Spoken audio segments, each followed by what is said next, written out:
সালের সেই 21শে ফেব্রুয়ারিকে আমরা এই নতুন গণঅভ্যুত্থানের পরবর্তী সময় স্মরণ করছি শ্রদ্ধা করে, এবং তাদের যে পথ তারা তৈরি করেছে সেই পথে যাতে আমরা হেঁটে যেতে পারি সেটাই আমরা প্রার্থনা করি। এবং আগামী দিনে এই শুধুমাত্র বাংলাকে একটা সিম্বলিক ভাষা হিসেবে রাখলেই চলবে না, আমাদের কিন্তু রাষ্ট্রীয়ভাবে বাংলার কিন্তু সেই ধরনের কোনো পরিচর্যা নেই।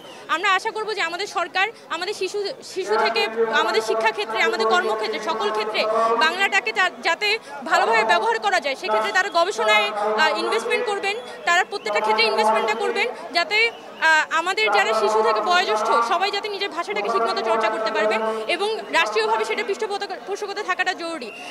যে দেশ তার ভাষাটাকে আঁকড়ে ধরতে পারে, যেমন জাপানে দেখেছি জাপানি ভাষাটাকে তারা কিন্তু নিজেদের মাতৃভাষাটাকে তারা আঁকড়ে ধরেছে এবং সেটার হাত ধরে কিন্তু তারা গবেষণায় উন্নতি করেছে, এবং আমরা আশা করি যে আমাদের সরকারও সেই ধরনের পথ আমাদের জন্য তৈরি করবে। স্বাভাবিকভাবে আমরা আগের বছর যেটা হতো, সোজা কথা বলি, আমরা যখন ফুল দিতে আসতাম দেখতাম হুট করে ছাত্রলীগের মতো ছাত্রলীগ হুট করে একদল গুন্ডাপান্ডা একদল পালের মতো এসে তারা সবাইকে ধাক্কা দিয়ে ফুল দিয়ে দিত। বাট এবছর যেটা হয়েছে ওই অন্তত সেই ধরনের হ্যারাসমেন্ট থেকে আমরা মুক্তি পেয়েছি এবং সবাই এক কাতারে দাঁড়িয়ে আমরা ফুল দিয়েছি। এখানে বৈষম্যবিরোধী ছাত্র আন্দোলন বলি, অন্যান্য প্ল্যাটফর্ম কেউ কারো থেকে বড় ছোট না, আমরা বৈষম্যবিরোধী ছাত্র আন্দোলন সবার মতো একই লাইনে দাঁড়িয়ে আমরা ফুল দিয়েছি। এটা অন্য যে কোনো সময়ের থেকে আলাদা।